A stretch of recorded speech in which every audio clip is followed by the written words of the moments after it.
الحمد لله رب العالمين، الصلاة والسلام على رسوله النبي الكريم وعلى آله وأصحابه أجمعين. الحمد لله الذي هدانا لهذا وما كنا لنهتدي لولا أن هدانا الله.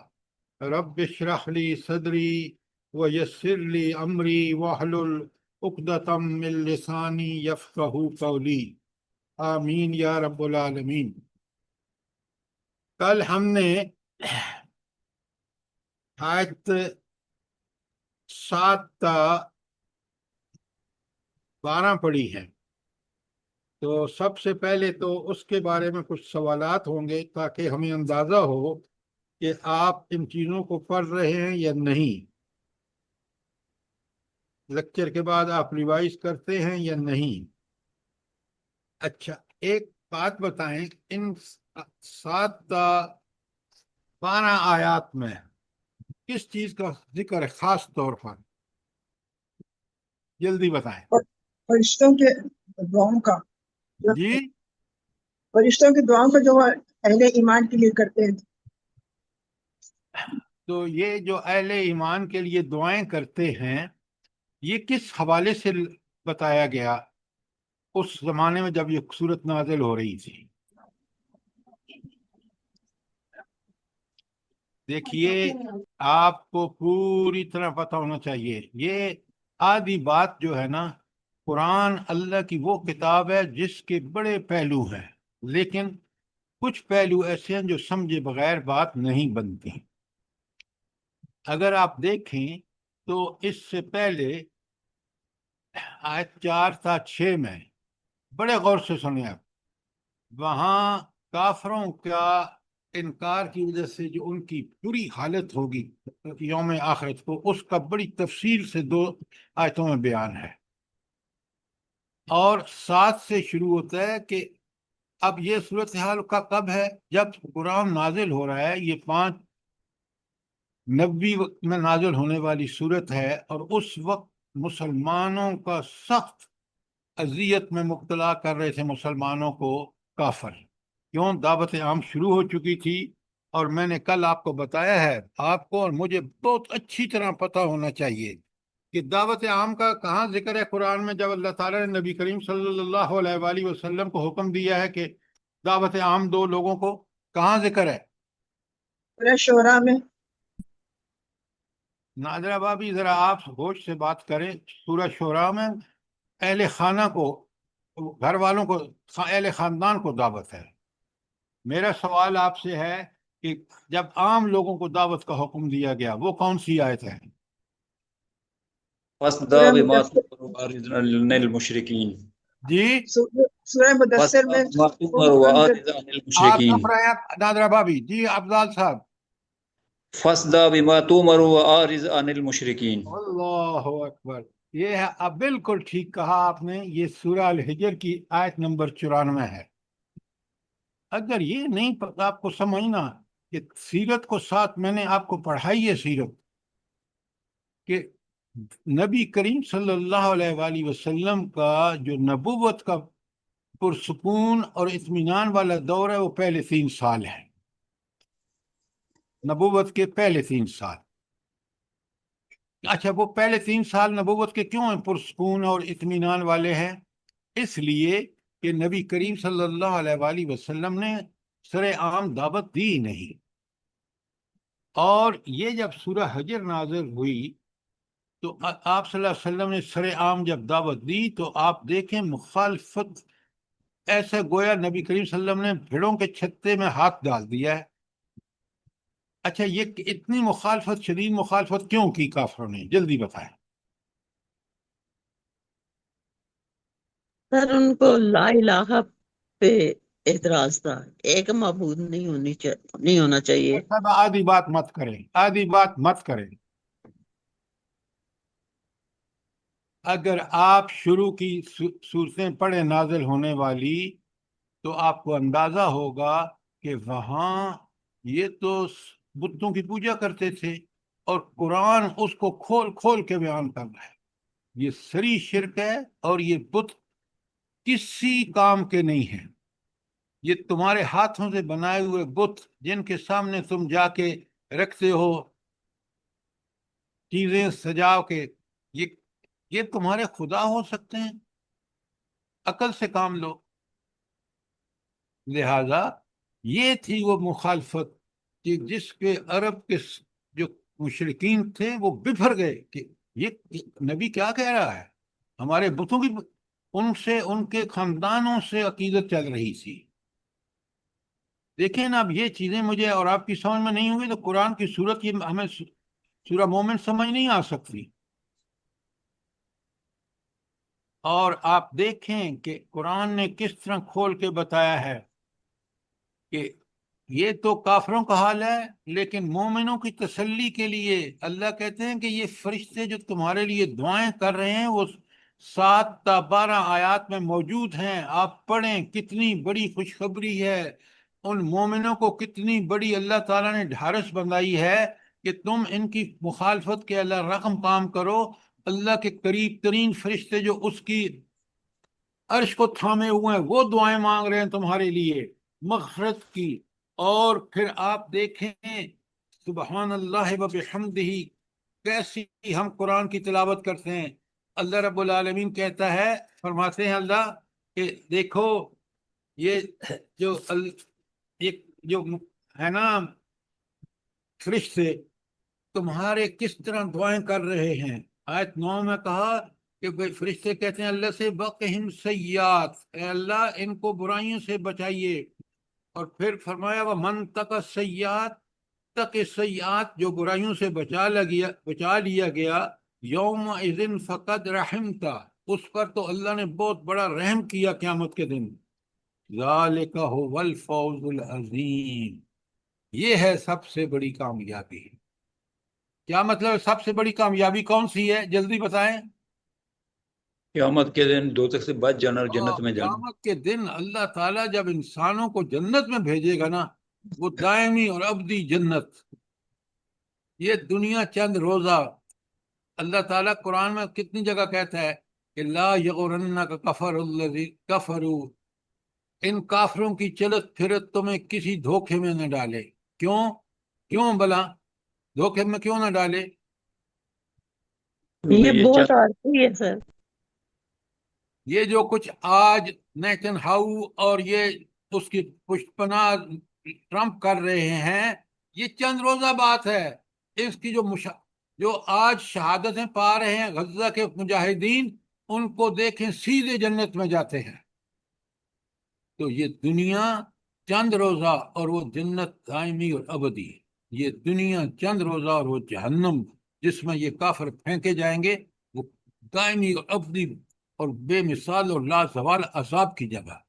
کبھی سوچیں، یہی چیز ہے جو میرے فکر کو بدل دیتی ہے، آپ کے فکر کو بدل دیتی ہے کہ عارضی دنیا امتحان ہے. اس امتحان میں کامیاب وہ ہوگا جو مصیبتوں پر صبر اور اللہ کے نعمت اور احسانات پر شکر کرے. اور سب سے بڑی کامیابی دنیا اور آخرت دونوں کی وہ یہ ہے کہ انسان فمن زحزح عن النار، جو جہنم سے بچا لیا گیا، جہنم کی آگ سے، وادخل الجنہ، اور جنت میں داخل کر دیا گیا، فقد فاز، وہی کامیاب. کاش میں اور آپ اس قرآن کو سمجھ کے پڑھتے تو قدم قدم پر یہ رہنمائی ہے کہ اہل ایمان کے کیا بشارتیں. فرشتے بھی وہ جو اللہ کا عرش تھامے ہوئے ہیں، جو اس کے قریب ہیں، وہ دعائیں مانگتے ہیں. اچھا، یہ ان فرشتوں کا کیوں ذکر ہے کہ جو عرش کو تھامے ہوئے ہیں اور جو اللہ کے قریب ہیں؟ یہ خاص کر ان فرشتوں کا ذکر ہے کہ وہ دعائیں مانگتے ہیں. بھلا وہ ان فرشتوں کی کیا فضیلت ہے؟ وہ سر اللہ تعالیٰ کے بہت قریب ہیں، اللہ تعالیٰ کی عظمتوں کو اپنی آنکھوں سے دیکھتے ہیں، اللہ وہ تعالیٰ کا آپ جلال ٹھیک دیکھتے کہہ ہیں. رہے ہیں، لیکن الفاظ ذرا سمجھدار ایسے کہیں کہ لوگوں کو سمجھ آئے کہ اللہ تعالیٰ کے اتنے قریب ہیں کہ اس کی قدرتوں کا عینی مشاہدہ کرتے ہیں. تو وہ جو کچھ بات کہہ رہے ہیں وہ ان کے آنکھوں دیکھی بات ہے کہ رب کتنا عظیم ہے، اس کا عرش کتنا عظیم ہے، اور وہ ہے جو دنیا آخرت میں تنہا فیصلہ کرنے والا ہوگا۔ دنیا میں بھی اسی کے فیصلے ہیں۔ یہ جو لوگ اپنے آپ کو آج سمجھتے ہیں نا کہ وہ بڑے کاریگر ہیں، وہ بڑے زبردست لوگ ہیں، حقیقت یہ ہے کہ وہ دنیا میں اللہ تعالیٰ ان کی آزمائش کر رہا ہے، وہ فیل ہو رہے ہیں اور تکبر کر رہے ہیں۔ یہ کتنی بڑی سورہ مومن کی شروع کی آیات کتنی زبردست ہے۔ سبحان اللہ۔ تو ذرا مہربانی کیا کریں، جب میں درس آپ کے سامنے پیش کر رہا ہوں تو آپ کو سمجھنا ہے، سوال کریں، لیکن بعد میں آیات کو دیکھیں، کیونکہ روزانہ آپ کا امتحان ہوتا ہے پچھلے سبق کا۔ تو آئندہ سے ذرا کیئرفل ہو جائیں اور پوری طرح سمجھیں درس کے دوران، اور بعد میں تھوڑا سا وقت لگا کر ان چیزوں کو اچھی طرح سمجھ لیں، تاکہ آپ کو پوری طرح بات سمجھ آ جائے۔ بڑی ایک ایک آیت قرآن کی بڑی عظیم ہے، کاش میں اور آپ غور کریں۔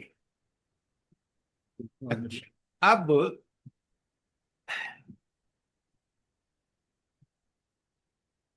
اچھا، قرآن مجید کے مطالعے میں جو سب سے بڑی چیز ہمیں پیش نظر رکھنی چاہیے کہ ہم مطالعہ کر رہے ہیں، تو سب سے ضروری چیز سمجھنے کی کیا ہے قرآن میں؟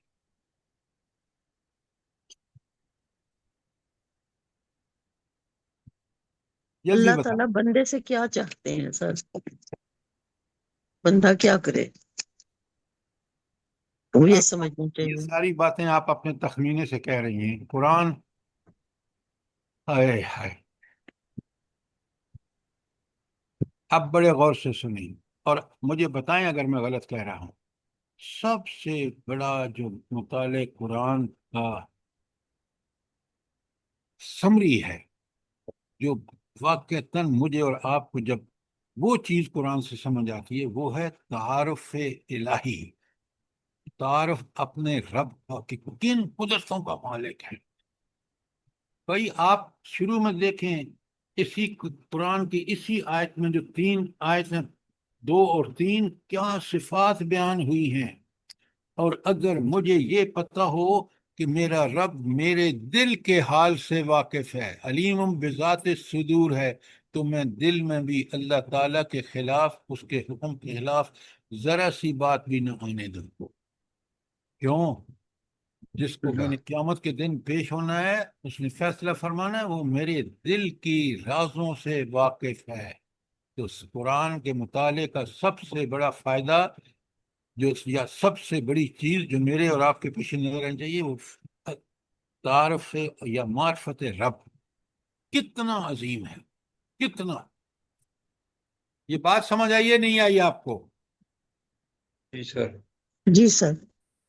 دیکھیں نا، جب مجھے یہ پتہ چل جاتا ہے کہ میرے اللہ کو ہوا معاکم اینما کنتم، تم جہاں بھی ہو، اندھیرے کمرے میں ہو، ساری دنیا سے الگ ہو، اس وقت بھی اللہ تمہارے ساتھ ہے، تو گویا میں اس وقت بھی اللہ تعالیٰ کے احکامات کی خلاف ورزی نہیں کر سکتا جب میں تنہا ہوتا ہوں۔ اچھا، اب وہ اللہ کہتے ہیں سورت 13 میں بھی دیکھیں، یا معرفت رب کی بات ہے، هو الذی، اللہ تعالیٰ وہ بسم اللہ الرحمن الرحیم، هو الذی، اللہ تعالیٰ وہ ہستی ہے، یریکم آیاتہ، وہ تمہیں اپنی آیات دکھاتا ہے، نشانیاں دکھاتا ہے۔ اب یہاں پر رک جائیے، اللہ تعالیٰ کی نشانیاں دیکھ کر کیا چیز سامنے آتی ہے؟ بالکل جو میں نے آپ کو بات بتائی ہے، صرف اور اللہ صرف تعالیٰ کی طاقت، قدرت، معرفت، اللہ تعالیٰ کی قدرت، معرفت یا طاقت۔ تو اللہ تعالیٰ فرماتے ہیں کہ وہی ہے جو اپنی تمہیں نشانیاں دکھاتا ہے۔ یہ کون سی نشانیاں ہیں جن کو ہم اللہ تعالیٰ یہاں اشارہ کر رہے ہیں کہ وہ تمہیں اپنی نشانیاں دکھاتا ہے؟ کون سی نشانیاں ہیں؟ زمین و آسمان، کائنات، کائنات کی نشانی، کائنات انفس کی بھی نشانی ہے۔ اچھا، لگتا ہے آپ گھر پہنچ گئے ہیں، تو سنیے، آج کل آپ درس میں نہیں تھے، تو بالکل آپ نے ٹھیک کہا، وہ نشانیاں جو کائنات میں پھیلی ہوئی ہیں، کبھی آپ سوچیں تو صحیح، ایک زمین ہمارے لیے اور جانوروں کے لیے، مویشیوں کے لیے کیا کیا چیز اللہ اس سے پیدا فرما رہے ہیں. جانوروں کا چارہ، انسانوں کے لیے ساری غذا، فروٹ، پھول، پتہ نہیں کیا کیا. تو یہ کس چیز کا یہ نشانی کس چیز کا پتہ دیتی ہے؟ اللہ کی قدرت کا اللہ اور اس کی کی معرفت دیتی ہے سر، ہائے ہائے، اللہ کی پہچان. کہ کیسی عظیم ہستی ہے کہ اس نے ایک زمین سے بیک وقت اتنے انسانوں اور اتنے مویشیوں کا چارہ اور انسانوں کے لیے غذا کا بندوبست کر دیا. یہ میرے رب کا کمال ہے، یہ وہ ہستی ہے جس کو میں نے معبود مانا ہے. واقعتاً اس کی صفات تنہا اس کی ہے اور کوئی اس میں شارک شامل نہیں. اللہ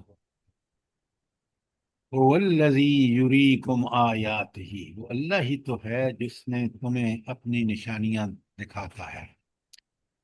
وَيُنَزِّلُ لَكُم مِّنَ السَّمَاءِ رِزْقًا، اور آسمان سے تمہارا رزق نازل فرماتا ہے.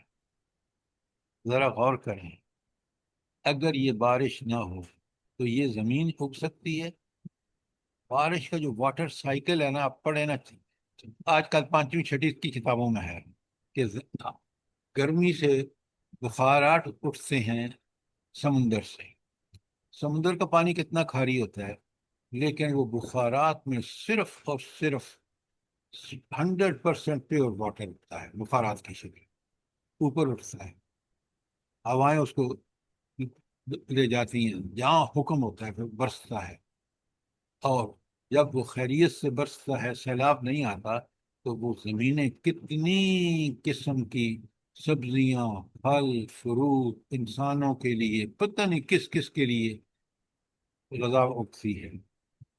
تو یہ ہے وہ رزق. وَيُنَزِّلُ لَكُم مِّنَ السَّمَاءِ رِزْقًا، اور آسمان سے تمہارے لیے رزق نازل فرماتا ہے.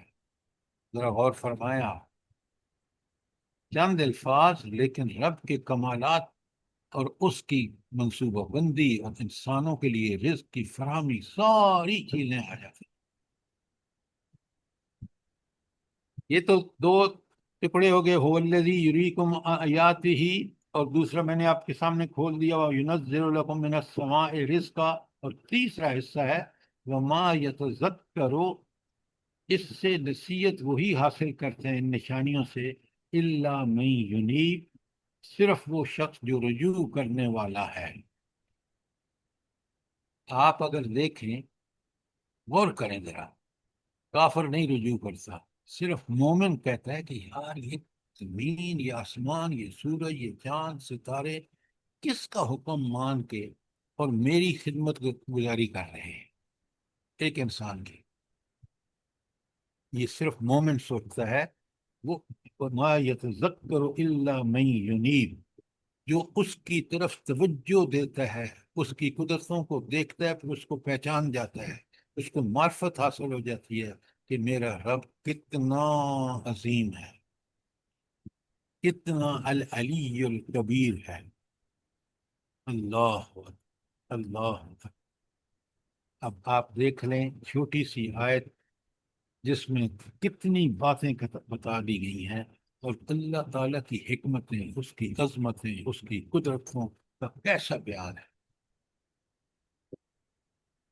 تو نشانیوں، یہ جو هو الذی یریکم آیاتہ، نشانیاں، تو نشانیاں کون سی ہیں؟ یہ آیات کائنات، پوری جو کائنات میں پھیلی ہوئی نشانیاں ہیں. آپ سورج، ہوا، چاند، ستارے، زمین، کہکشائیں، سب کو دیکھ لیں، یہ ساری اللہ کی نشانی ہے. یہ پتہ دیتی ہیں کہ اس کائنات کا مالک کن عظمتوں کا ہے، اور واقعتاً وہی اس لائق ہے کہ ہم اسی کو معبود مانیں، اسی کی عبادت کریں، اسی کے احکامات پر چلیں. کوئی سوال آپ کا آیت نمبر 30 میں؟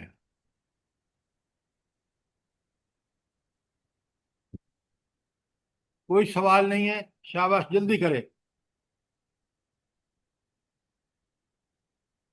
تو یہ کافر کیوں نہیں ان آیات پر غور کرتے؟ جلدی بتائیں۔ دیکھیں نا، ایک بات بڑی اچھی طرح سمجھیں کہ اللہ تعالیٰ نے ہر انسان کو ذہانت، عقل، کافروں کو لگتا ہے کہ عقل کچھ زیادہ ہی دی ہے، تو وہ کیوں نہیں اس سے نصیحت حاصل کرتے؟ سر ان کے دلوں پہ تالے پڑے ہوئے ہیں، آنکھوں پہ پردے پڑے ہوئے ہیں، یہ دنیا میں مگن ہے، انہیں ہوش ہی نہیں ہے۔ دیکھیں، یہ آپ کی بات بالکل ٹھیک ہے، لیکن پہلے یہ بتائیں کہ وہ ساری ذہانت جو پہلے اپنے رب کو پہچاننے کے لیے استعمال کرنی چاہیے تھی، ان آیات کائنات اور آیات انفس سے، وہ ساری ذہانت صرف اور صرف دنیا میں استعمال کر رہے ہیں، جبکہ مومن جو اس کی طرف رجوع کرتا ہے وہ سب سے پہلے اپنے خالق، رازق، مالک اور حاکم کو پہچانتا ہے۔ یہ کافر اس اللہ کی دی ہوئی صلاحیتیں اس کو سمجھنے کے لیے، اس کی پہچان کے لیے نہیں استعمال کرتے، دنیا میں لگے ہوئے ہیں۔ اور حتیٰ زرتم المقابر، کہ انسان غفلت میں پڑا، حتیٰ کہ لب گور پہنچتا ہے تو پتہ چلتا ہے او ہو، یہ دنیا جس میں دنیاوی زندگی میں نے جنت کمانی تھی، اس کا تو میں نے دھیان ہی نہیں کیا۔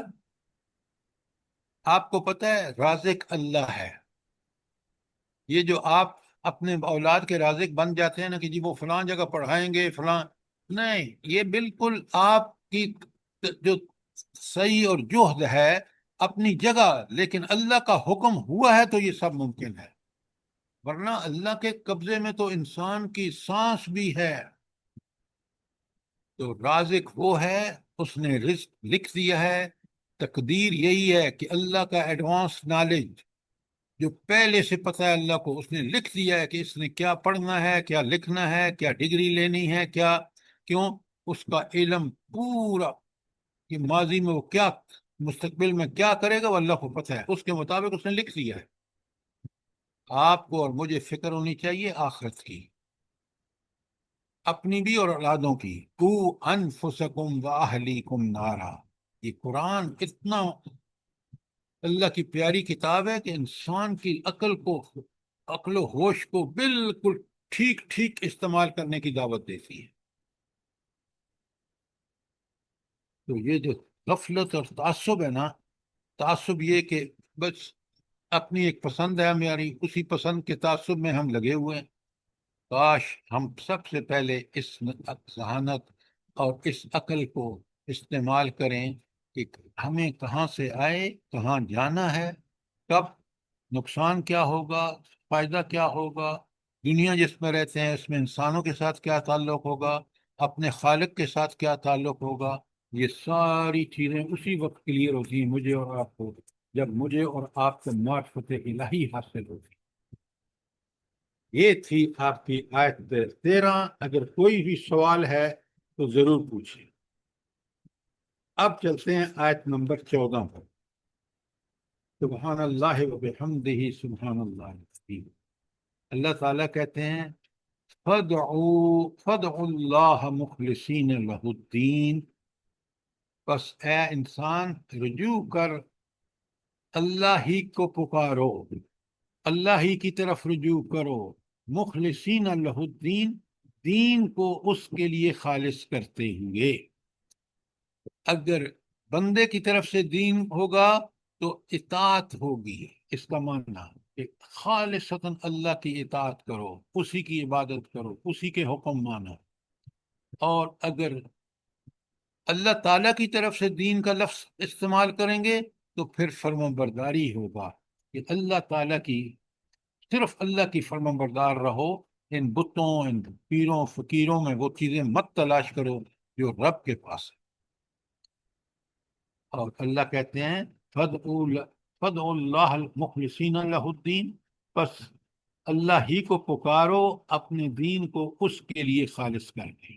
اب میں نے دین کو بتا دیا کہ اگر بندے کی طرف سے ہوگا تو اطاعت، اور اگر اللہ کی طرف سے دین ہوگا تو فرمان برداری اللہ کی۔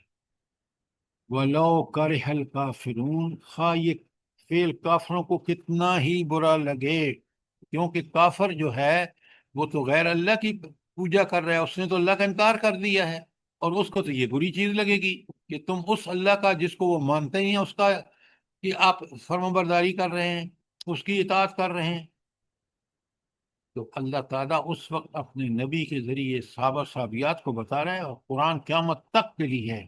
آج بھی ہمیں یہ دعوت ہے کہ خالصتاً اللہ کی عبادت کرو، اور کافروں کو کتنا برا لگتا ہے، آپ دیکھیں یہ جو قتل و غارت کا بازار گرم ہے غزہ میں، تاریخ کا بے مثال قتل عام، یہ صرف اس وجہ سے ہو رہا ہے کہ کافروں کو یہ بات پسند نہیں ہے، اور وہ اپنی ناپسندیدگی میں اتنے بکھرے ہوئے ہیں، اتنا ان کو برا لگ رہا ہے کہ ان مسلمانوں کے بچوں کو، بوڑھی عورتوں کو، بوڑھے مردوں کو قتل کر رہے ہیں۔ جی سر۔ اللہ تعالیٰ یقیناً ان کو غارت کرے گا، لیکن اس وقت ہمارا امتحان ہے، ہمارا امتحان یہ ہے کہ ہم ان کی مدد، ہماری حکومتیں، ہم لوگ ان کی جو مدد کر سکتے ہیں کیا کر رہے ہیں یا نہیں۔ سر ابھی یہ جو قافلہ پہنچ رہا ہے وہاں پہ، اگلے 3 دن کہتے ہیں بہت خطرناک ہے، پتہ نہیں اب ان کے ساتھ کیا کرتے ہیں تو اللہ کے سپورٹ پہ۔ آپ نے دیکھا کہ یہ آیت نمبر 14 میں اہل ایمان کو اس بات کی دعوت دی جا رہی ہے کہ اپنے ایمان کے دعوے چھوڑو، آپ لگ جاؤ اللہ تعالیٰ کی خالص اطاعت میں، اسی کی فرمان برداری کرو، چاہے یہ کافروں کتنا ہی برا لگے۔ لیکن اگر تم نے کافروں کے خوش کرنے کی بات کی جو آج کے حکمران کر رہے ہیں، تو پھر تمہیں ذلت و پستی دنیا میں مقدر، اور آخرت میں اللہ ہمارے اہل پر رہتا ہے۔ میں نے آپ سے کہا تھا نا کہ معرفت رب ہونی چاہیے۔ اب ذرا آیت 15 کو دیکھیں، پھر اللہ تعالیٰ کا مقام و مرتبہ 14 میں بھی کہ عبادت خالصتاً اسی کی کرو، فرمایا 15 میں فرمایا رفیع الدرجات ذو العرش، وہ بلند درجوں والا مالک عرش ہے۔ ایک طرف عظمت کا یہ عالم کہ سارے اعلیٰ ترین درجوں کا مالک خود وہ، اور وہ عرش پوری اس کی کرسی، وسع کرسی السماوات والارض، روز آپ پڑھتے ہیں ہر فرض نماز کے بعد آیت الکرسی۔ کبھی آپ نے سوچا ہے یہ جو رفیع الدرجات اور ذو العرش ہے، یہ تو میرے دلوں کے راز سے بھی واقف ہے، ہر آن اور ہر لمحہ مانیٹر کر رہا ہے، وہ بصیر بھی ہے، وہ سمیع بھی ہے، آگے آ رہا ہے۔ تو اس اللہ کی معرفت جو ہے نا، وہ میرے اندر بالکل جب میں معرفت ہو جاتی ہے نا، آپ یقین مانیں میں فرمانبردار بندہ بن جاتا ہوں۔ کیوں؟ کہ وہی ایک ہستی ہے جس کا فرمانبردار بن کر مجھے آخرت میں بھی کامیابی مل سکتی ہے اور دنیا میں بھی۔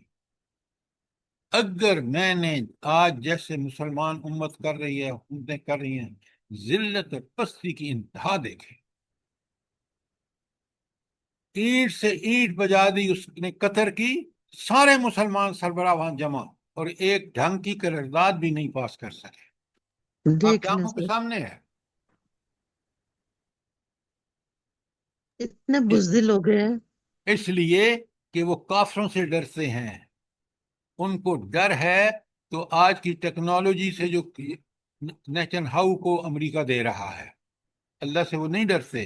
اللہ تو چاہے تو آپ دیکھ لیں آگے آ رہا ہے کہ جو قوموں پر اللہ کا عذاب برسا، کوڑا برسا ہے، وہ ان لوگوں سے اور ہم لوگوں سے کہیں بڑھ کر تھی اپنے سائنس ٹیکنالوجی میں۔ اگر آپ نے دیکھنا ہو نا تو آپ یقین مانیں، جب میں نے مصر میں جا کے وہ ان کی بڑی بڑی عمارتیں دیکھی جو اہرام مصر ہیں، تو میری سمجھ میں نہیں آتا کہ اتنے بڑے بھاری چٹانیں، اتنی عمدہ تراشی، کون سی ٹیکنالوجی تھی اس وقت جس میں انہوں نے اس کو یوز کر کے یہ اٹھا کے وہاں رکھی ہے؟ یقین مانیں۔ حیرت کی بات ہے سر، جی، حیرت کی بات ہے۔ تو آپ دیکھیں تو کیسے پھر وہ اہرام مصر والوں کو اللہ نے تباہ برباد کیا، فرعون کو کیسے تباہ برباد کیا۔ تو آپ اس الفاظ پہ غور کریں نا، 15 میں نے شروع کی ہے آیت، رفیع الدرجات، ہوئے کیسے بلند درجوں کی والی ہستی ہے، ذل عرش، عرش والا. تو کیا فرماتے ہیں آگے اللہ کہتے ہیں یلقی الروح من امرہ الی من یشاء، جس پر چاہتا ہے اپنا روح نازل فرماتے ہیں. روح سے مراد وہی ہے یہاں. من یشاء من عبادہ، اور اپنے بندوں سے میں سے جس پہ چاہتا ہے.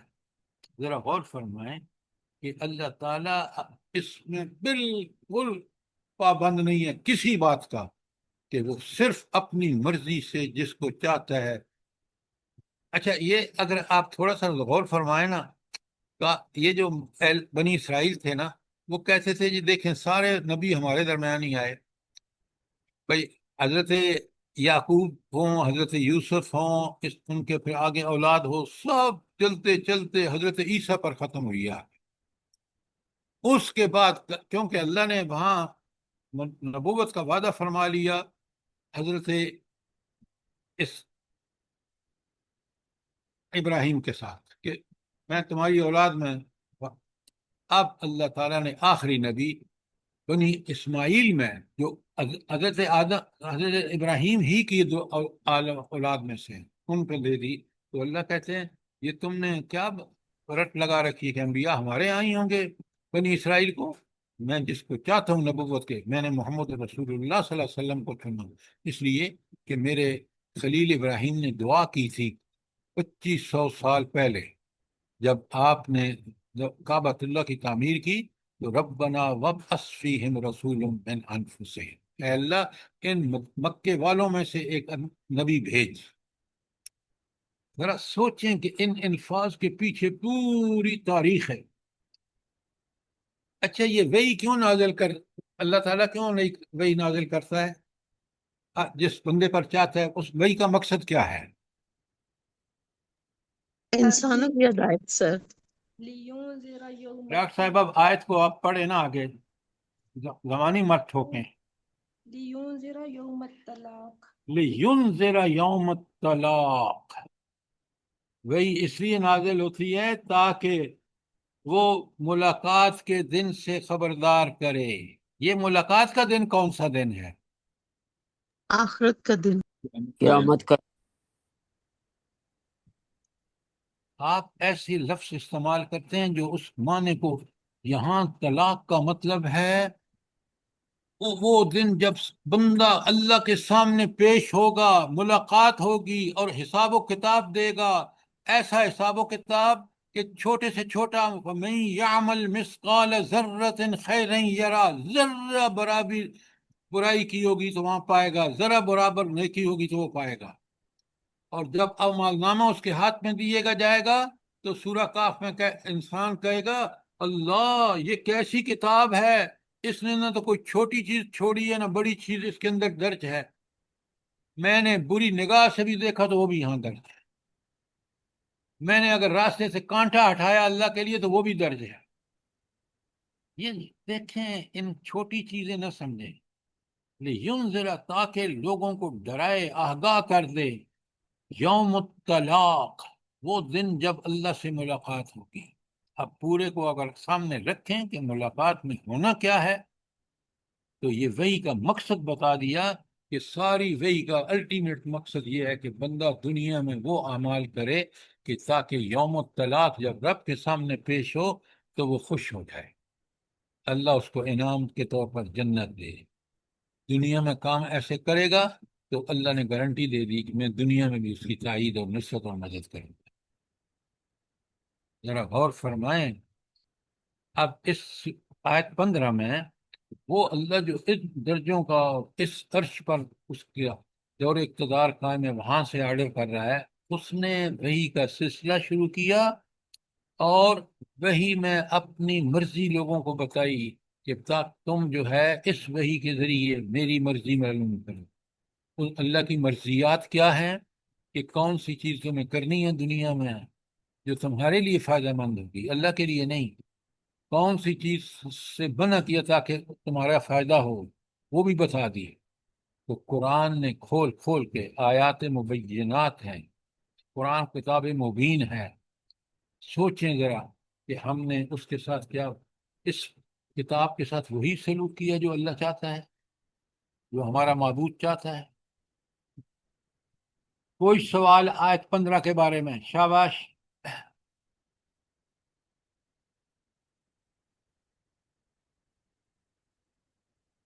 سوال آپ ضرور کیا کریں تاکہ چیزیں آپ کو کلیئر ہوں. اچھا، میں آپ کو ایک اور آیت بتاتا ہوں. آپ قرآن میں اپنے ساتھ لکھیں بھائی، اس کے ساتھ سورہ نحل کی آیت 2 میں پڑھ رہا ہوں. سنیں ذرا. سورہ نحل قرآن میں 16 نمبر پر ہے اور اس کی آیت 2. اللہ فرماتے ہیں ینزل الملائکۃ بالروح من امرہ. اللہ تعالیٰ وہ ہستی ہے کہ اپنے ملائکہ کو روح یعنی وحی کے ساتھ نازل فرماتا ہے، اپنے احکامات کے ساتھ. الا من یشاء من عبادہ، اپنے بندوں میں سے جس کو چاہتا ہے. بالکل وہی معنی ہے جو اوپر آیت 15 میں پڑھ چکا. کس لیے ویسا ہے؟ بالکل وہی الفاظ ہیں، وہ مفہوم وہی الفاظ ذرا مختلف ہے. انذروا انہ لا الہ الا، اس اللہ کے علاوہ کوئی الہ نہیں ہے. لہذا کیا کرو؟ جب اللہ ہی الہ ہے واحد تو پھر کیا کرو؟ صرف اسی کو معبود مانو سر. فاتقونی، فتقونی، مجھے سے ڈرو. ڈرنے کا مطلب ہے وہ یوم الطلاق جب ملاقات کا دن ہوگا تو اس سے ڈرو کہ تمہیں، اگر تم نے اس وحی پر عمل نہ کیا تو دنیا اور آخرت دونوں میں ذلیل ہوگی. اللہ اکبر. ذرا غور فرمائیں قرآن کس طرح انسان کی فکر اور عمل کو تبدیل کرتا ہے. یہ وحی کا مقصد ہی یہی ہے کہ لوگوں کو اس تنبیہ کر دی جائے، ڈرایا جائے کہ یہ آخرت کا دن کتنا سخت. اب آئیے نا ذرا آیت 16 میں آخرت کا ذکر آ گیا. یوم ہم بارزون، وہ دن جب کہ سب لوگ بے پردہ ننگے ہوں گے. لا یخفی علی اللہ منہم شیء، اللہ تعالیٰ سے ان کی کوئی بات بھی چھپی ہوئی نہ ہوگی. یا ننگے کا مطلب ہی یہی ہے کہ ان کی ہر بات اللہ پر قیام ہوگی، واضح ہوگی. بھلا کیوں؟ دنیا میں اللہ اس وحی کے ذریعے اللہ نے نہیں بتایا کہ میں ہر بات کے تمہارے دلوں کے رازوں کو جانتا ہوں، تمہارے دلوں میں بس سے اٹس کو بھی جانتا ہوں. تو اب اس کے سامنے ہماری پیشی ہے. ذرا سوچیں. ہائے ہائے، ذرا آگے دیکھیں. الفاظ کم، کاش ہم عقل کو یہاں استعمال کریں. لمن الملک اليوم. اب اليوم سے مراد کیا ہے بھلا؟ جلدی بتائیں. قیامت کا دن. ہاں، بہت عمدہ. قیامت کے دن اللہ سوال کر رہا ہے کون ہے جو آج اللہ کا آج کے دن کون بادشاہ ہے. بھائی دنیا میں تو آپ دیکھ رہے ہیں ٹرمپ بھی بادشاہ ہے، شہباز شریف بھی بادشاہ ہے، اور ہمارا کمانڈر بھی بادشاہ ہے. پتہ نہیں کون کون بنا ہوا ہے. وہاں تنہا کسی کے پاس، یہ دنیا میں اس اللہ کا دیا ہوا اختیار ہے آزمائش کے لیے. قیامت کے دن کسی کے پاس کوئی ذرا برابر اختیار نہیں. ہاں، ہر آدمی اپنے اعمال نامہ کے سامنے وہاں جب پیش ہوگا تو آپ یقین مانیں یہ بڑے بڑے بادشاہ اتنے غریب نظر آئیں گے کہ ان کے پاس نیکی نہیں ہوگی کہ اللہ تعالیٰ اس پر غور بھی کرے. لمن الملک اليوم، اس دن پکارا جائے گا آج بادشاہی کس کی ہے. کیا پیارے الفاظ ہیں. للہ، اللہ کے لیے. اور اللہ کون ہے؟ الواحد القہار، جو تنہا طاقت کا مالک ہے، قہار ہے. اپنی طاقت کا استعمال کرے گا اور اس کے ذریعے ظالموں کو سزا دے گا، اور اسی کے ذریعے اپنی طاقت کے ذریعے عدل کا عین مطابق نیکیوں پر اجر عطا فرمائے. یہ ہے اللہ کی معرفت، یہ ہے اللہ کی صفات جن سے مجھے معرفت حاصل ہوتی ہے اور مجھے پتہ چلتا ہے کہ میں اس اللہ کا غلام ہوں جس اللہ کی یہ صفات ہیں۔ کتنی یہ ساری دوسری آیات میں بھی دیکھیں تو اللہ کی صفات کو بڑے نوٹ کریں، جو آپ سمجھتے جائیں گے آپ کو اس رب کی قدرتوں کا، اس کی عظمتوں کا، اس کے دنیا بنانے کا، یہ ساری چیزیں آپ کو نظر آئیں گی۔ آپ میں سے اکثر لوگ سورہ ملک پڑھتے ہوں گے، تبارک الذی بیدہ الملک وہو علی کل شیء قدیر۔ ایک ایک لفظ پہ غور کریں۔ میں بھی آپ کی طرح پڑھتا ہوں، لیکن جب پڑھتا ہوں تو کانپ جاتا ہوں۔ تبارک الذی بیدہ الملک وہو علی کل شیء قدیر الذی خلق الموت والحیات لیبلوکم ایکم احسن عملا۔ زندگی اور موت کو پیدا کرنے کا مقصد صرف ایک ہے، تاکہ وہ دیکھے کہ تم میں سے حسن عمل کون کرتا ہے۔ اب دیکھیں پہلی آیت اور اس میں اللہ کی معرفت کا ذکر، اور پھر انسانوں کی دنیاوی زندگی کا مقصد کیا ہے۔ جو سمجھ کے پڑھے آپ بتائیں، روز اگر میں یہ پڑھوں اور سمجھ کے پڑھوں تو مجھے تو دنیاوی زندگی کا مقصد پوری طرح واضح ہو جائے گا، نہیں ہو جائے گا؟ جی سر بالکل ہو جائے گا، ایسے ہی نہیں لاپرواہی میں پڑ جاتے ہیں نا۔ نہیں، اگر جو میں اور آپ پڑھتے ہیں، کیا ہم اس کو سمجھ کے پڑھتے ہیں کہ اس کے اندر کیا ہے؟ جی سر، سمجھ مطلب آتا ہو تو پھر سمجھ آتی ہے۔ نہیں، ہم غور و نہیں، اگر ترجمہ آتا بھی ہے تو اس پہ کبھی غور نہیں کیا، اس کی حقانیت، اس میں کیا ڈیمانڈ کیا گیا ہے۔ جی سر یہ بات ہے۔ یہ صورت حدیث میں آتا ہے کہ اپنے روزانہ پڑھنے والے کی وہاں اللہ تعالیٰ کے ہاں سفارش کرے گی، لیکن کون پڑھنے والا؟ جس نے زندگی اور موت کو اللہ تعالیٰ نے بنائی اس کے لیے، آزمائش کے لیے، اور وہ اس کو آزمائش سمجھتے نہیں، روز پڑھے تو کیا فائدہ ہوگا؟ مجھے بتائیں نا۔ یاد دہانی رہے گی سر۔ ہاں، سیدھے یاد راستے پر۔ دہانی اس شخص کو جو اس کو سمجھ کے پڑھے گا۔ اور ایمان کا تقاضا یہی ہے کہ ہم دنیاوی زندگی کو آزمائش ہی سمجھیں۔ بے شک۔ تو آپ نے دیکھا، میں پھر ترجمہ کر رہا ہوں، آیت 16 کا ذرا غور سے سنیں۔ یوم ہم بارزون، اس دن سب لوگ بے پردہ ہوں گے، لا یخفی علی اللہ منہم شیء، اللہ تعالیٰ سے ان کی کوئی بھی بات چھپی ہوئی نہ ہوگی۔ لمن الملک الیوم، آج کے دن یعنی جب برپا ہوگی حساب و کتاب کے دن، کون ہے جس کے پاس بادشاہی ہے؟ لمن الملک الیوم للہ الواحد القہار۔ الواحد بھی معرفہ کہ وہ ایک ہے، القہار طاقت اور قدرت کا یہ عالم اس ظالم کو سزا دے کے رہے گا، کیونکہ عدل کا تقاضا ہے، اور نیکوکاروں کو ان کا اجر عطا فرما کر رہے گا۔ کوئی سوال آیت نمبر 16 پر؟ شاباش۔ سر جی یہ میرے پاس جو ترجمہ لکھا ہوا ہے اس کا، یوم ہم بارزون کا، کہ یہ جس دن لوگ قبروں سے نکل کر اٹھ کھڑے ہوں گے، یہ پردہ کا نہیں ہے لکھا ہوا، یہ اس طرح لکھا ہوا ہے۔ دیکھیں افضال صاحب، ایک بات بڑے غور سے سنیں۔ جی سر۔ یہ آخرت کا دن ہوگا، اور یہ 50,000 سال کا سارا مراحل، قبر سے اٹھے گا، سیدھا چل دے گا ہر آدمی۔ کہاں چل دے گا؟ یوم محشر، جہاں میدان محشر۔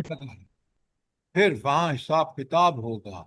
تو یہ سارا یوم الطلاق ہے، اللہ سے ملاقات کے لیے زندہ کیا گیا ہے، پہنچے گا وہاں محشر میں، پھر اللہ سے ملاقات ہوگی حساب کتاب کے دوران۔ تو یہ ترجمے کو صرف اس طرح نہ پڑھیں، بلکہ ترجمے کو سمجھ کے پڑھیں کہ یہ آخرت کا وہ پورے مراحل ہیں جو اس 50,000 سال کے دن میں طے ہوں گے۔ اب سر بات سمجھ، اب بات سمجھ آئیے کہ نہیں؟ جی جی ابرار سر جی سر لفظ بارزون پہ غور کریں نا، اس کا مطلب یہی ہے جو آپ بتا رہے ہیں۔ اچھا، اب دیکھیں اس دن ہوگا کیا، کتنا قرآن واضح ہے۔ آیت 17 میں دیکھیں، الیوم تجزا کل نفس بما کسبت۔ اللہ اکبر، اللہ اکبر۔ یہ کسبت کا مطلب کیا ہے؟ جیسے اعمال اس نے کیے سر۔ پیار صاحبہ معنی ٹھیک، ذرا مفہوم ٹھیک بیان کیا کریں۔ کسبت کمائی ہے۔ آپ جب ڈاکٹر تھی نا، اب تو آپ ریٹائر ہیں، تو جو جی آپ کو مہینے بھر کے بعد جو تنخواہ ملتی تھی وہ آپ کا کسب تھا، وہ آپ کی کمائی تھی۔ اب جو پینشن لے رہے ہیں وہ بھی آپ کی کسب ہے، کمائی ہے۔ تو اللہ کہتے ہیں کہ قیامت کے دن اگر تم نے حلال کمایا ہے، اللہ کو سامنے رکھ کے اس کے احکامات کے مطابق عمل کیا ہے، ڈاکٹروں سے، ساری مریضوں سے اسی طرح سلوک کیا جس طرح اللہ نے کہا ہے، وہ آپ کا کسب ہے آخرت کے حوالے سے۔ اور عین اسی کے مطابق اگر آپ نے لوٹ گھسوٹ کی ہے، آپ نے میڈیکل پروفیشن میں پیسے لیتے تھے، آپ ان سے کمپنیوں سے جو فارماسیوٹیکل کمپنی ہیں، اور دوائیاں الٹی سیدھی ڈاکٹر مریضوں کو اس لیے دیتے تھے کہ وہ ٹکٹ دیتی ہیں آپ کو۔ میں آپ کی بات نہیں ہے، ڈاکٹروں کا جی آج سر، بتا رہا ہوں۔ یہ ہاتھ کی کمائی ہے۔ تو یہ ہے وہ ہماری کمائی، اس کا بدلہ۔ اگر میں نے نیکیاں کی ہیں وہ میرا کسب ہے، میں نے برائیاں کی ہیں وہ میرا کسب ہے۔ تو اللہ کہتے ہیں الیوم، آج قیامت کے دن، تجزا، تمہیں بدلہ دیا جائے گا، کل نفس، ہر جان کو، بما کسبت، جو اس نے کمائی کی ہے، اپنی مرضی سے جو اس نے نیک کی یا برائی کی ہے اس کے مطابق اس کو عمل۔ تو یہ آخرت کا دن جو ہے یہ بالکل عین عدل و انصاف، اور عدل و انصاف کیونکہ تنہا اللہ مالک ہوگا۔ یہ جو دنیا میں کہہ رہے ہیں نا کہ فلاں چھڑا لے گا، فلاں قبر والا، فلاں بت چھڑا لے گا، فلاں پیر چھڑا لے گا، کوئی ایسی بات قرآن نے، آپ مجھے بتائیں ایک آیت بتا دیں۔ بالکل نہیں ہے سر۔ شفاعت ہوگی لیکن مارجنل کیسز میں، اور اللہ کی اجازت کے بغیر نہیں ہوگی۔ اگر وہ نبی کریم صلی اللہ علیہ وآلہ وسلم کو اجازت ملے گی تو وہ سفارش کریں گے، انبیاء کو، نیک لوگوں کو ملے گی۔ یہ جو جھوٹی سفارش کا جو ہم نے شفاعت والے، ان کا کہیں وجود بھی نہیں ہے۔ اور بلکہ قرآن تو بتاتا ہے کہ اس دن یہ جھگڑا کریں گے، اللہ سے کہیں گے کہ ان کو دوہرا حساب دے، عذاب دے۔ اللہ کہے گا تم دونوں کے لیے دوہرا ہے، اس لیے کہ عقل نہیں دی تھی، میں نے انبیاء نہیں بھیجے تھے، میں نے کتابیں نازل نہیں کی تھی، تم نے ان کے ساتھ کیا سلوک کیا۔ اور جہنم والوں سے سوال ہوگا جب وہ داخل ہو گئے، فرشتے پوچھیں گے وہ بھائی تمہارے پاس نبی نہیں آئے تھے، وہ اعتراف کریں گے بدبخت۔ قرآن میں یہ سارے ڈائلاگ موجود ہیں، پڑھیں تو صحیح، سمجھیں تو صحیح۔ آگے فرمایا، یہ پہلے بات بتائی، الیوم تجزا کل نفس بما کسبت، آج کے روز ہر نفس کو اس کی کمائی کا بدلہ دیا جائے گا، لا ظلم اليوم، آج کوئی ظلم نہیں ہوگا۔ یہ ظلم نہ ہونے کا یا مفہوم کیا ہے، جلدی بتائیں۔ عدل ہوگا سر۔ مانے ہیں کہ قیامت کے دن کوئی ظلم نہیں ہوگا، کیا مطلب ہے؟ آئیڈیل صاف ہو، جسٹس۔ اور انگریزی مت بولیں، مجھے یہ بتائیں اس کا صحیح مفہوم کیا ہے اردو میں، تاکہ سب سمجھیں۔ عدل و انصاف۔ دیکھیں، لا ظلم اليوم کا مفہوم یہ ہے، نا کوئی، انصافی ہوگی۔ پلیز آپ چپ رہیں، کوئی برائی چاہے چھوٹی سی چھوٹی ہوگی، وہ بغیر اس کو اکاؤنٹ فار کیا جائے گا، اس کی سزا مل کے رہے گی۔ اور کوئی نیکی، چھوٹی سی چھوٹی نیکی ہوگی، اس کا بدلہ، اس کا اجر مل کے رہے گا۔ یہ ہے ظلم نہیں ہوتے۔ کوئی نیکی بغیر اجر کے نہیں رہے گی، اور کوئی برائی بغیر اس کو سزا بھی دیے بغیر نہیں رہے گی۔ جی سر، سورہ نحل کی ایک آیت پڑھ لوں؟ آپ آیت مت پڑھیں، لا ظلم اليوم کو سمجھیں پہلے، پھر آیت پڑھیں۔ یہ ایک بات یاد رکھیں، پہلے آیت کے اندر کلیئر ہو جائیں، پھر جتنی مرضی آیتیں پڑھیں، لیکن لا ظلم الیوم کا مطلب یہ ہے کہ آج کے دن کسی پر ظلم نہیں ہوگا۔ ربینہ عتیق صاحب، آپ کا مائک کھلا، وہ آپ کا فوٹو کھلا ہوا ہے، کیمرہ بند کریں۔ اچھا، ابھی بھی آپ کا کیمرہ بند نہیں ہوا۔ تو آپ دیکھ رہے ہیں کہ یہاں ظلم الیوم کا ایک بڑا خاص مفہوم ہے کہ قیامت کا دن وہ دن ہوگا کہ انسان کی کوئی نیکی اجر کے بغیر نہیں رہے گی اور کوئی برائی سزا کے بغیر نہیں ہوگی۔ اچھا، ان اللہ سریع الحساب، آخری آیت کا ٹکڑا ہے کہ اللہ حساب دینے میں دیر نہیں کرتا۔ اچھا، یہ اس کا کیسے سمجھیں گے کہ اللہ فٹافٹ حساب، اس کا مطلب ہے کہ حساب انسان کا فٹافٹ ہوگا؟ کیسے؟ جلدی بتائیں۔ سر سب کچھ حاضر ہوگا، عمال نامہ بھی ہوگا، ڈاکٹر عذاب صاحبہ، گواہی دے رہے ہوں اس گے۔ طرح نہیں، بات ایسی کریں کہ سب اللہ بڑی کلیئر ہو جائے۔ جیسے اس دنیا میں خدا بیک وقت پوری دنیا کو چلا رہا ہے، رزق دے رہا ہے، سب کچھ دے رہا ہے، تو قیامت کے دن بھی صرف ایک بندے کا حساب نہیں ہوگا، بیک وقت بہت سارا ہوگا۔ بہت عمدہ سادیہ، کہ جس طرح اللہ کائنات آج آپ دیکھ رہے ہیں ٹریلینز آف لوگ ہیں، ان کو بیک وقت رزق دے رہا ہے، اور آپ کو اور مجھے بالکل سمجھ بھی نہیں آ رہا کہ یہ ہمارا رزق کیسے پوری کائنات کو اسی طرح حساب و کتاب ہوگا اور بیک وقت لوگوں کا فیصلہ کر دیا جائے۔ جی سر، بالکل بندہ حیران ہو جاتا ہے ہاں، کہ تو یہ اتنا سمجھنے دیکھیں۔ کی بات ہے کہ جس طرح وہ کائنات میں ہر آدمی کو رزق دے رہا ہے، وہ ہر آدمی کی آوازیں سن رہا ہے، ہر آدمی کو دیکھ رہا ہے، ہر آدمی کے وسوسوں تک سے واقف ہے۔ یہ ہے اس کا مفہوم، اور مجھے اور آپ کو بالکل کلیئر ہو جانا چاہیے۔ اچھا، اب آ جائیں آیت نمبر 18۔ دیکھیں ایک ایک آیت کے مضامین کتنے وسیع ہیں۔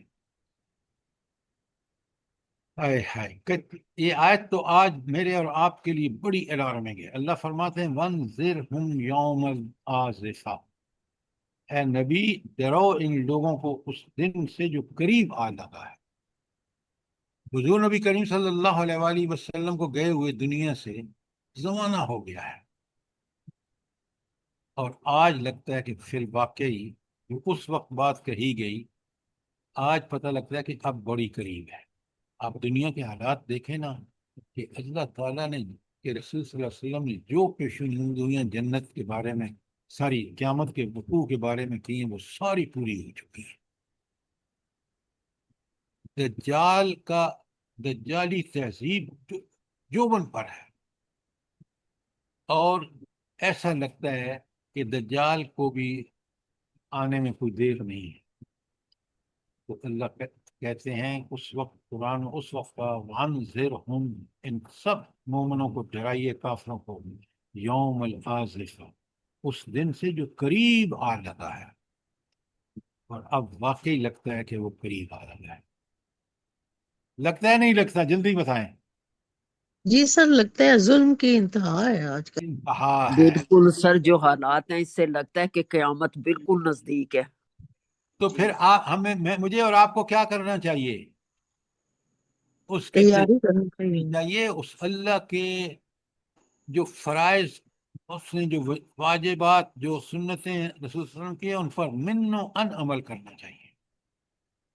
اور اللہ کہتے ہیں سنیں، جب وہ قیامت برپا ہوگی تو کیا ہوگا؟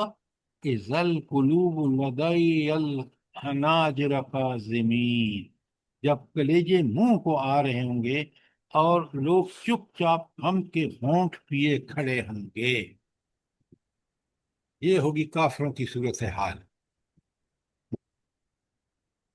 اچھا، ذرا آپ الفاظ پہ غور کیجیے۔ کلیجے منہ کو آ رہے ہوں گے اور لوگ چپ چاپ ہونٹ پیے عازمین، غصے سے بھرے ہوئے ہوں گے۔ یہ ہے اس دن کی صورتحال۔ اللہ اکبر، اللہ وَيَقُولُ الْكَافِرُ يَا لَيْتَنِي كُنْتُ تُرَابًا، کافر کہے گا کاش میں مٹی ہوتا، آج یہ دن دیکھنے کو نہ ملتا۔ اللہ، کتنا زبردست اور کتنا ہولناک اور خوفناک ہے۔ اللہ، اللہ۔ اچھا، اب آپ کو بات سمجھ آئی؟ اذا القلوب لدى الحناجر کاظمین، سمجھ آ گئی بات؟ جی سر۔ سر اچھا، آگے دیکھیں، کاش میں اور آپ ان کو سمجھیں۔ اللہ فرماتے ہیں ما للظالمین من حمیم، ظالموں کا وہاں کوئی دوست نہیں ہوگا۔ اب ذرا فٹافٹ آپ ذہن میں لائیں نا کہ ظالموں کو تو یہاں بڑے مددگار ہیں، حکومت ان کی مدد کرتی ہے، معاشرے میں چھوٹے چھوٹے ظالم جو ہیں وہ اسی کے پیچھے چل رہے ہوتے ہیں، نیکوں کاروں کا جینا مشکل کر رکھا ہے انہوں نے۔ تو لیکن اللہ کہتے ہیں وہاں کوئی دوست، کوئی ساتھی نہیں ہوگا۔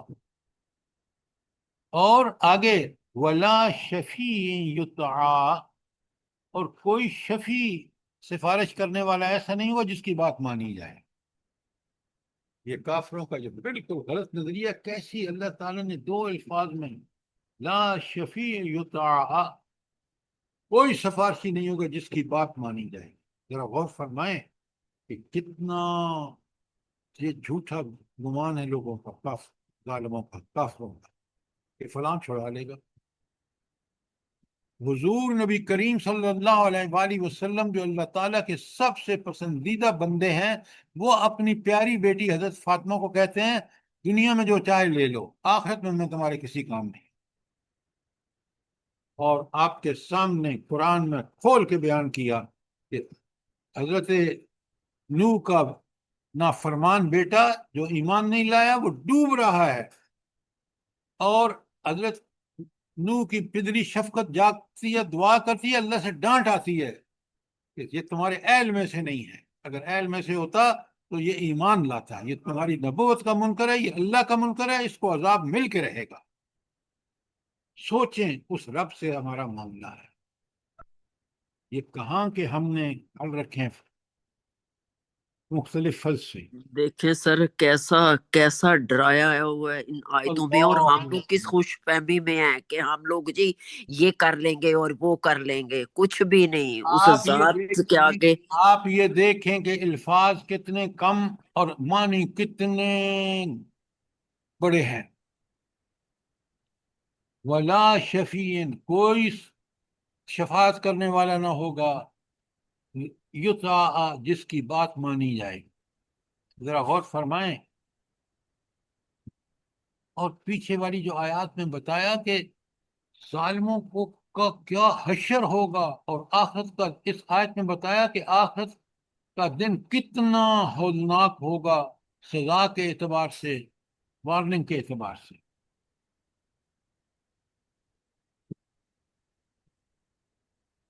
اس لیے میرے ساتھیوں،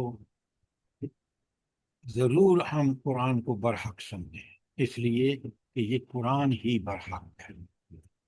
اب دیکھیں نا، آپ خود روز پڑھتے ہیں سورہ 255 جو آیت الکرسی ہے، اور اس میں کیا پڑھتے ہیں؟ من ذا الذی یشفع عندہ، ہے کوئی جو اللہ کے سامنے سفارش پیش کرے؟ بِإِذْنِهِ ہی، بغیر اس کی اجازت کے۔ اللہ اکبر، سمجھ کے پڑھیں آیت الکرسی، یہ اللہ کی جو صفات بیان ہوئی ہے نا وہ لاجواب ہے، اور اس میں جو کمزوریاں اللہ میں نہیں ہیں، سبحان اللہ، جس کے لیے ہم پڑھتے ہیں، کن دو کمزوریوں جو اللہ میں نہیں ہے وہاں ذکر ہے، جلدی بتائیں۔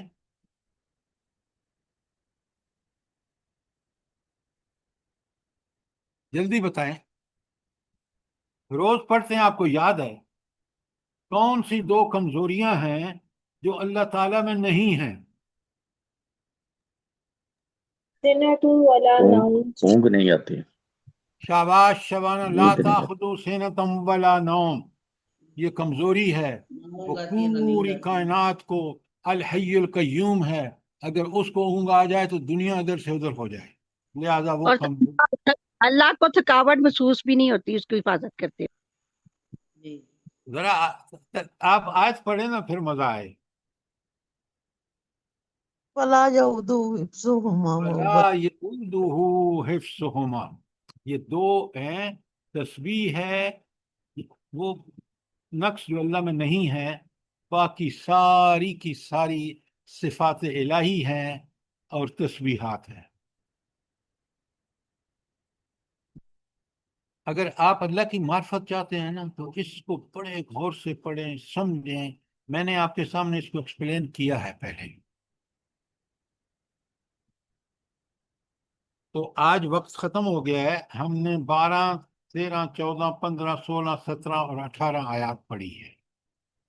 مہربانی کر کے پڑھ کے آئیے گا، کیونکہ کل جب میں شروع کروں گا 19ویں آیت تو پہلے پچھلے درس کا روز کی طرح ہم ریویژن بھی کریں گے اور سوال بھی کریں گے. ان سب کا مقصد صرف اور صرف ایک ہے کہ آپ چیزوں کو، قرآن کو کلیئرلی سمجھیں. اللہ تعالیٰ مجھے بھی اور آپ کو بھی اس قرآن کو سمجھنے، اس پر کما حقہ عمل کرنے کی توفیق عطا فرمائے. آمین ثم آمین سر. کہ وہ اللہ قیامت پاک کا آپ دن کو اب بہت دور خوبصورت نہیں، جزائے خیر بہت قریب آ چکا ہے. اور ہم لوگوں کی اولادوں کو نیک کرے اور تمام دنیا کے مسلمانوں کو دین کے راستے پہ چلنے والا بنائے. آپ کو توفیق اللہ جب دے گا آپ کے اولاد کو، جب آپ بھی اس میں پوری کوشش کریں گے. اور بچپن میں اگر ہم نے تربیت کی ہے، اپنے گھر کا ماحول رکھا ہے، تو انشاءاللہ وہ بچے کبھی دنیا میں اللہ تعالیٰ ان کو گمراہ نہیں کرتا، الا یہ کہ وہ شیطان کے پکے سچے ساتھی بن جائیں. اللہ تعالیٰ مجھے بھی اور آپ کو پکا مومن بنائے. پکا مومن سے مراد وہ مومن جو ایمان کے سارے تقاضوں کو اسی طرح پورا کرے جس طرح اللہ کے رسول نے کیا، جس طرح صحابہ اور صحابیات نے کیا. آمین ثم آمین. ربنا تقبل منا انك انت السميع العليم وتب علينا انك انت التواب الرحيم. جزاك الله. جزاک اللہ خیر سر.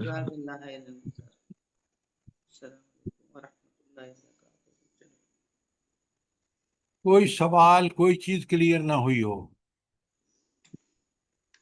آج جب آپ ریوائز کریں نا، کوئی بھی سوال ہو تو کل سب سے پہلے آپ مجھ سے سوال کریں، پھر میں آپ سے سوال کروں گا، تاکہ آپ کو پورا موقع ملے کہ آپ کی جو مشکلات ہیں وہ سمجھنے کے حوالے سے وہ ہم کوشش کریں کہ وہ دور ہو جائیں. سر ایک سوال ہے، وحدت الوجود اور وحدت الشہود میں کیا فرق ہے؟ کیا مطلب؟ وحدت الوجود اور وحدت الشہود میں کیا فرق ہے؟ اچھا، پہلی بات تو یہ ہے کہ یہ چیز، اس کا کوئی تعلق نہیں ہے جو ہم پڑھ رہے ہیں. اب آپ نے کہا ہے وحدت الوجود اور وحدت الشہود. پہلے تو مجھے آپ دونوں کے معنی بتائیں کہ وحدت الوجود کا معنی کیا ہے اور وحدت الشہود کا معنی کیا ہے. وحدت الوجود میں جو میں نے ریڈنگ کی ہے اس کے مطابق یہ ہے کہ ہر چیز میں اللہ کا عکس ہے. اب وہ جو وحدت الوجود والے ہیں نا، اگر آپ سمجھی ہیں تو وہ سمجھتے ہیں کہ یہ ساری چیزیں مل کے ایک وجود بنتے ہیں، گویا یہ خدا کی وحدت الوجود میں شامل ہیں. یہ بالکل غلط نظریہ ہے. اللہ تعالیٰ کا وجود قائم اور دائم، باقی سب فانی. تو اور وحدت الشہود میں جو میں نے تھوڑی سی اسٹڈی کی ہے وہ یہ ہے کہ وحدت الشہود میں یہ ہے کہ اللہ اس بندے کے اندر یا اس ہستی کے اندر حلول کر گئے. دونوں نعوذ بالکل عقیدہ توحید کے برخلاف ہیں. اللہ تعالیٰ کسی کے اندر حلول نہیں کرتا. اللہ تعالیٰ سینہ کھول دیتا ہے مومن کا، اگر وہ قرآن و سنت کو پڑھ کے سمجھے تو پھر اس کا سینہ کھل جاتا ہے، اس کو پوری کائنات کی حقیقت سمجھ آ جاتی ہے، اس کو اللہ کی کتاب کے پورے مفاہیم جو ہیں وہ ازبر ہو جاتے ہیں. تو وحدت الوجود بھی عقیدہ توحید کے خلاف اور شرک، اور وحدت الشہود بھی شرک. اب بات سمجھ آ گئی ہے؟ جی سر، سمجھ آ گئی ہے.